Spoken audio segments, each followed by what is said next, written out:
Welcome to the Smile Sisters podcast, powered by the LA Dental Clinic. In each episode of the Smile Sisters, host Dr. Ozzy and Dr. Arazu Nasiri show you how you can transform and maintain your smile. The sisters explain everything you need to know about your mouth and why keeping it healthy is key to your overall health. Hello. Okay, good morning. We are talking today about bonding. Yes, welcome to Smile Sisters podcast. We're talking about bonding and why bondings fail or how they can fail. They can fail in many different ways, really. Well, I wanted to talk about the misconception out there because, we put a lot of kind of videos of bonding, things like that, up on social media, or we have patients walking in and telling us, oh, I had bonding done and it failed. It broke off. We'll put a video up of doing bonding for someone, and one of the comments we get is, well, I had mine done somewhere and it broke off after a year, after 2 years, it got stained. Or like on the plane ride back or something. Or on the plane ride back, yes. That has happened, actually. We've had patients say, I went out of town, got it done, and while I was flying home, they fell off. Yes. So, and so it leaves this misconception that bonding is bad and that it's, gonna fail. Right. And so that's one thing I wanted to talk about because it's all about the skill and, how you get it done and adjusting your bite and things like that, which we've talked about in the past. But you have to do your homework and get it done correctly, and then the results can be good and they can actually last you. So what I want to talk about is bonding can actually last you 10 years plus. Yes. When done well. Though, like we had a patient who came to see me, then came to see you.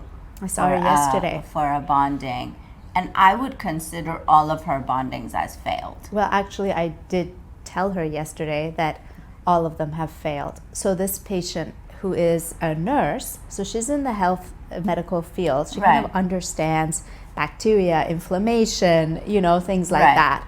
And she flew somewhere else and had bonding done less than a month ago. Yeah, very recently. On 10 teeth. Right. And then 2 of them have already broken off. Right. And she came in, and I saw her for the first time in person yesterday, although I had spoken with her. And yes, they looked in really bad shape, all of them. Yeah.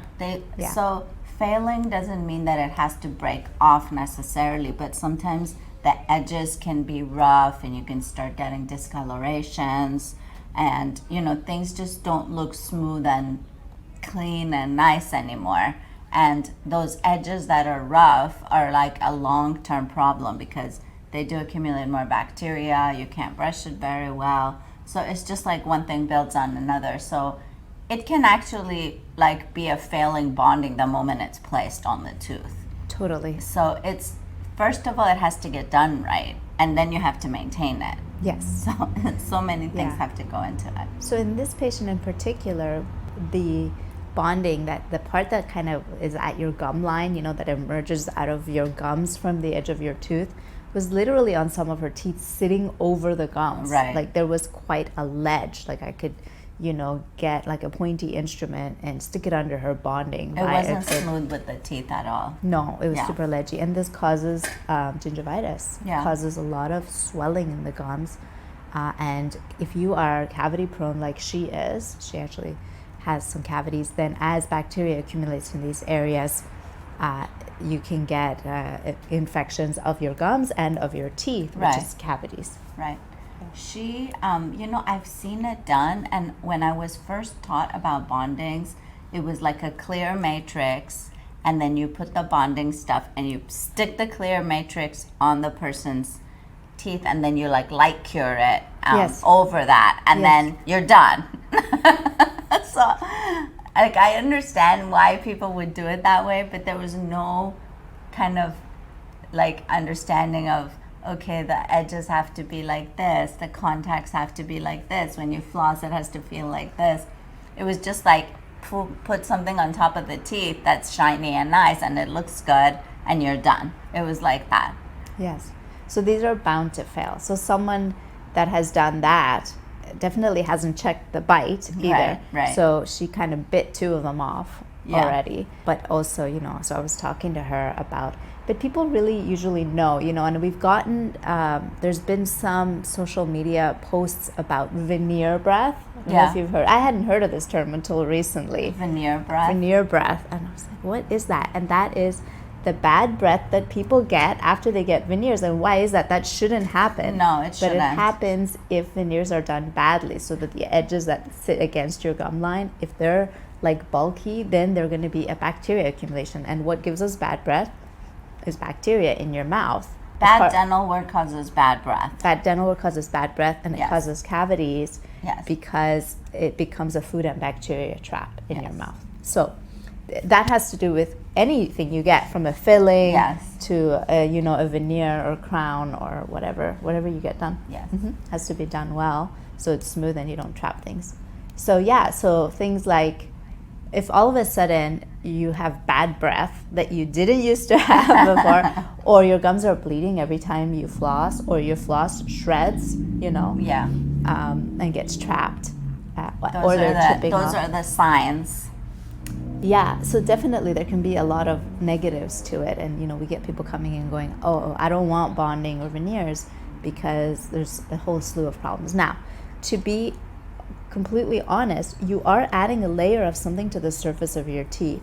So in general, it requires a little more maintenance, especially if you're doing bonding and there's no cutting of your teeth, which is great, but you're actually making that tooth structure a little bit thicker, right? Right. And no matter how smooth we get it, it's a little bit thicker in the sense that there's more bulk to it in any direction. So you do need to floss it well and clean it well.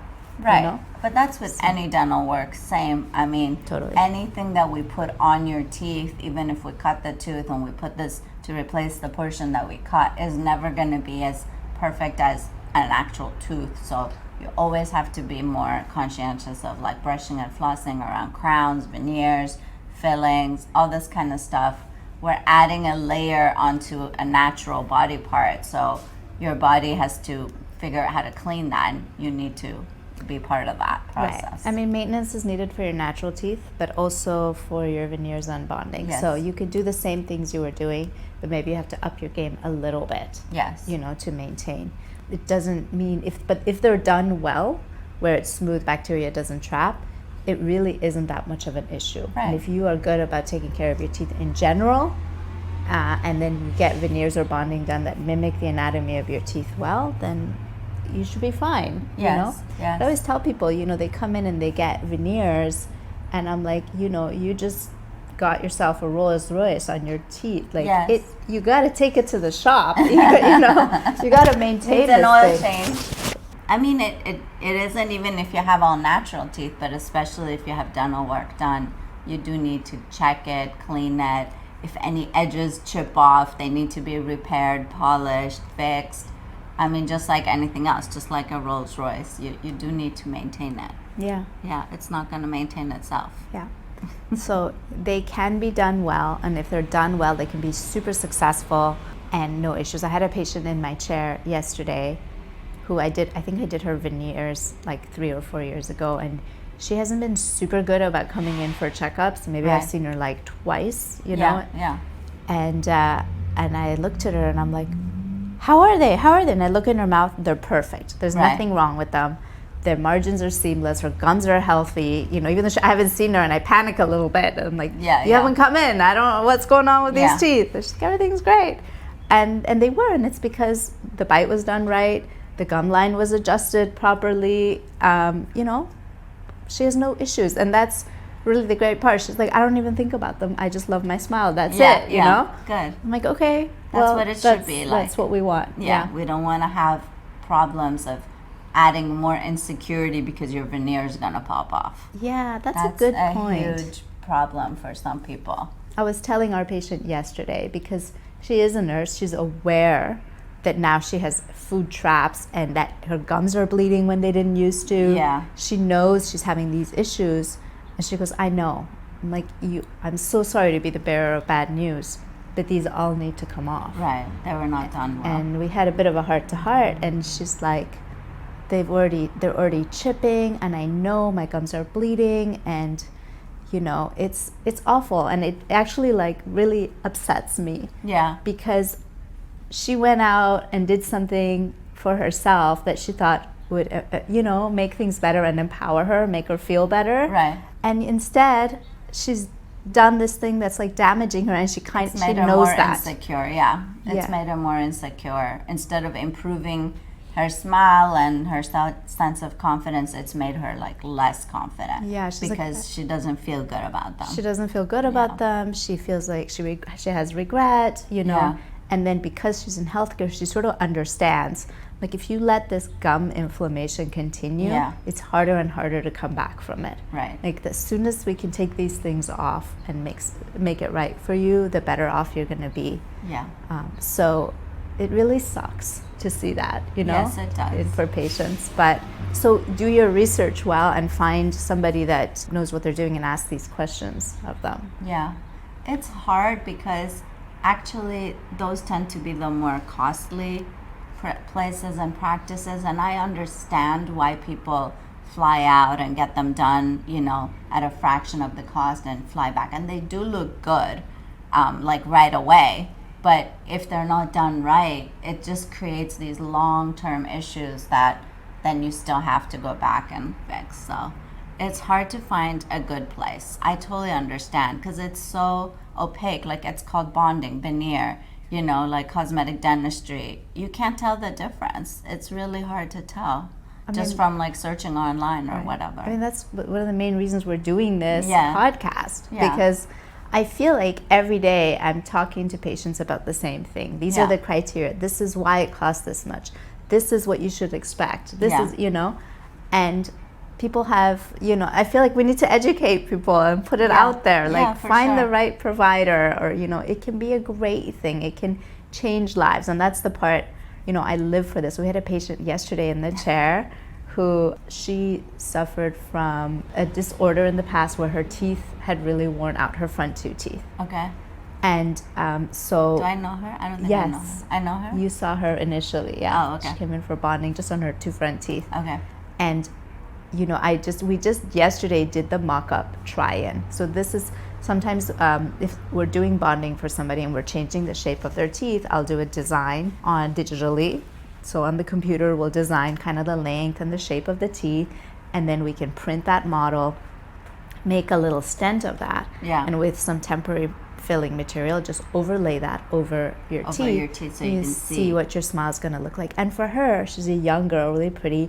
We're only really doing her two front teeth because those are the two that had really kind of misshapen and had been worn out. Right. So all we did was the try-in for this, but I mean, you could just see the emotion in her. Like, she suddenly looked like herself with nice teeth and a nice smile, It's an amazing thing. It's a very good moment.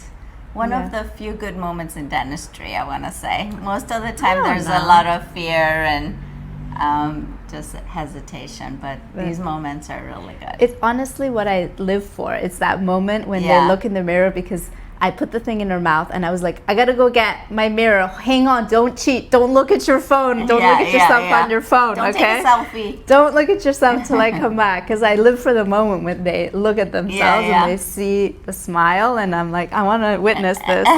This is why I do this, basically. It's this like 2 seconds, really. That's the reality. We love doing this because we can see the transformation, and I can see these patients coming back for recalls year after year, and they're fine. Your bonding and your veneers can last you, and they can be beautiful, and you can forget you have them because of that. It's just become a part of your smile. Right. Anyways, and you're confident. You don't have that like underlying fear that, oh, it's gonna fall off or it's gonna chip or something if they weren't done right. Yeah. If they're not done right, it can add more stress. Totally. And cost and regret, and and also things can get worse. So like, maybe you had teeth that you didn't like the color of or the shape of, but now you have gum disease and cavities on top of that, because these things that you had done weren't done well. So really do your research and homework, and we hope we can tell you that there is hope, there is light at the end of the tunnel. It's possible to get good dental work done that lasts and looks good and works. Yeah. It's possible. Yeah. Yes. Okay. Conclusion. That's it. Yes. Come see us if you want to get a consultation so we can talk to you about what's possible for you. Yes. You know? LA Dental Clinic in Los Angeles, California. All right. See you later. Okay, bye. Thank you for listening to the Smile Sisters. If you found this episode helpful, subscribe and leave us a review. To book a free consultation, go to ladentalclinic.com.